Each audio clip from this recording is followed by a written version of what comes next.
Shalom from Jerusalem. This is Chuck Cohen with the Intercessors for Israel video update number 2 on our prayer conference. I just wanted to let you know that tomorrow we will not be doing a video update because we're taking a field trip.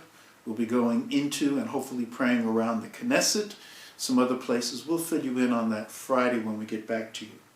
Last night, the chairman of the board for Intercessors for Israel, Eliyahu Ben Chaim, shared a message called The Lessons of History.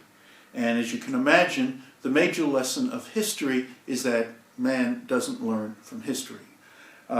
Ecclesiastes says that there is nothing new under the sun, and we have seen that. But we as intercessors need to pray with the spirit as well as the understanding.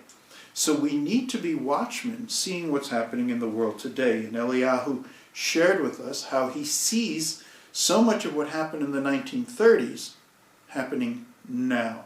And we've also seen a very clear morphing of anti-Zionism turning into anti-Semitism, which was always the spirit behind it anyway.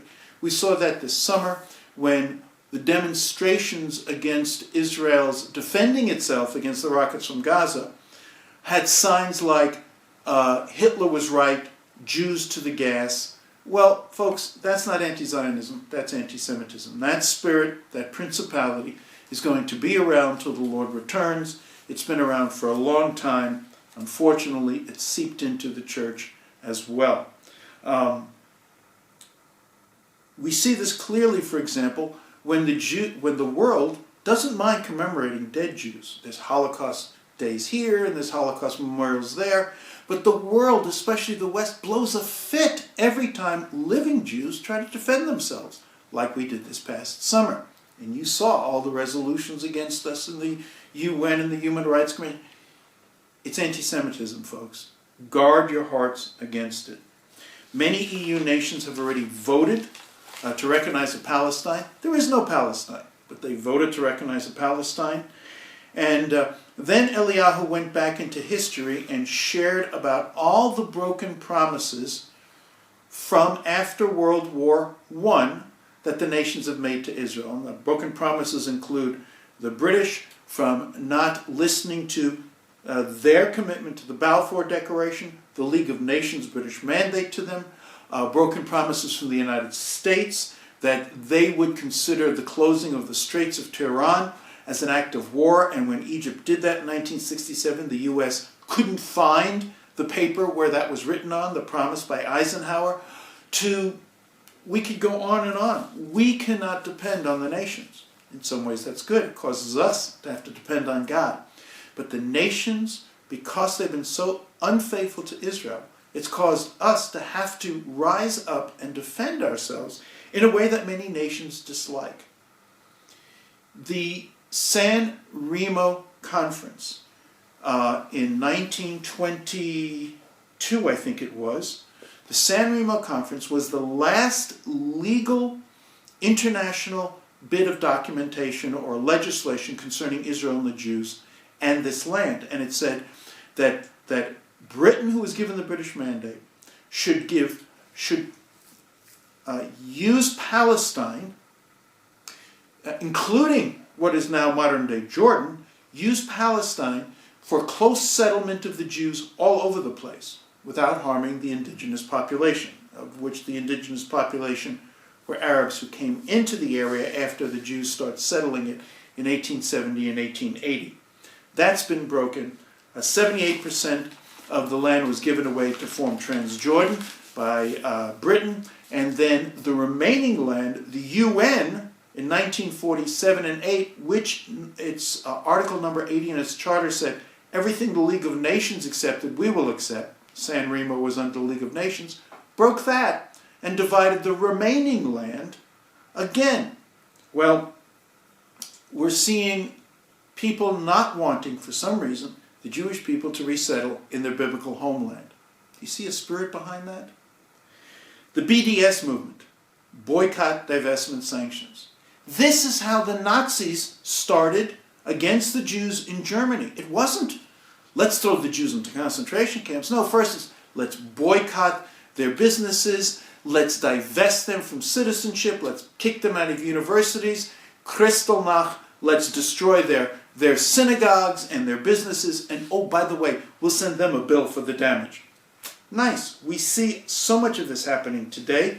You can see what's happened in Paris and why it's increased the Aliyah home, which is part of God's way of bringing his people home. The hunters are being released. At the end, we prayed for this Levy Commission. This government has commissioned a number of scholars to look into Israel's legal right to all of the land of Israel west of the Jordan. And the Levy Commission has come out and said, biblically, internationally, it's all right. But this government hasn't adopted that, and we prayed that the next government, after the March 17th election, would adopt the Levy Commission report. Then this morning, as we gathered together, again, our brother Jeremy Smith brought us a word of encouragement, and he gave us a picture of walking toward darkness, but seeing a light in the far distance. And the encouragement was, as long as we keep our eyes on the light, we can go through anything. And this is exactly what the Lord's been saying to me personally from the beginning of last year. The way to make it through these last days is to look unto Yeshua, the author and completer of our faith. Then Eliyahu came back up and shared with us a little bit about the terrorist attack that occurred in Tel Aviv this morning and the situation on the northern border. And we prayed a little bit for security, that God wouldn't allow this to go beyond what he wants. But our main prayer this morning was for those in authority. We had this election coming. Those of you who've been following on our Friday prayer alerts, as well as tracking with us, know that for intercessors for Israel, the two burdens the Lord wants us to concentrate on is government and security. Why? Simply because for all Israel to be saved, we need to be alive. And for all Israel to be saved and alive, we need to be on this land. That requires a government that will recognize this land, and it requires an IDF to defend this people. And so we talked about the Israeli government, of the elections, and we have asked the Lord to show us. And up to this point, he has not shown us anyone else than Prime Minister Benjamin Netanyahu as his man to lead the next government, as well as leading this government. And so Eliyahu gave us a review of most of the parties that are running in government, and then we began to pray for the next election. And we began to pray that God would raise up a government through whom he could be glorified, that God would be gracious and give us a government, not that we deserved, but the one that he's deemed necessary. Remember, security is actually the bottom line. It's more important than the socio-economic situations. It's more important than many of the others. Because without security, if the Jews are all dead, who cares what the price of tuna fish is going to be? We need to be alive to be able to worry about these other issues. And Israel has been under attack since we were born in 1948. We reminded God he promised to give us shepherds after his own heart. We asked the Lord to wake up the voters, to sweep away all the humanistic thinking, that they would see the security dangers. We asked the Lord to overrule and override all demonic schemes in this election against this nation. And we asked that he would give us a government that would be able to learn from history. And then in the second session, we specifically prayed for Benjamin Netanyahu, using Psalm 80, verse 17, let your hand be upon the man of your right hand, the Son of Man who you've made strong for yourself. We've asked the Lord, and again, what we've asked the people in the conference to do is, if they had faith to understand or to believe that Netanyahu was the next prime minister, to be the next prime minister, pray specifically. If not, to pray for God to raise up the person whom he has chosen. We weren't wanting to pigeonhole anybody and forcing them to pray for Netanyahu. This is our conviction. We do agree that whoever the next prime minister will be, it needs to be God's choice. And so we spent a lot of time praying for that, many of us praying specifically for Bibi. We were very impressed how Netanyahu continually speaks truth. He's not politically correct, like when he called for those French Jews in a French synagogue to make aliyah, to come home, like at the UN when he talked about Islamic terrorism and how he always quotes the Bible. We're impressed by this man, more than most other politicians, and so we continue to pray for him. We've asked God to intervene and override and overrule so that his kingdom might come and his will might be done in Israel in this next elections.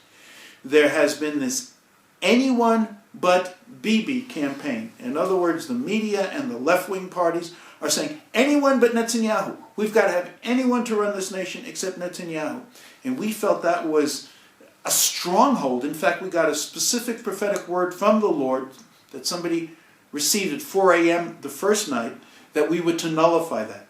And so we took a stand. We actually did some spiritual warfare and nullified that from the hearts of the people and from this nation so that God could raise up the person he wanted. Then, after praying some more about the elections, we did pray into the security situation, and we prayed for the northern border to be under God's hand, that it wouldn't go beyond what he's wanting at this time, although if he wants war, and if that's how he wants to deal with our enemies, like he has in the past, we didn't pray against war, we don't pray for war. But we also don't pray against it in his timing. And finally, we ask that God would continue to give Israel game-changing weapons, like the Iron Dome. He would develop the Iron Beam, tunnel detection devices. We had a busy morning. We're going to take the afternoon off, and this evening we'll come back and listen to someone minister the word. Tomorrow we'll be out on the field praying. Thank you for listening and praying with us. We treasure your fellowship with us in the Lord Yeshua.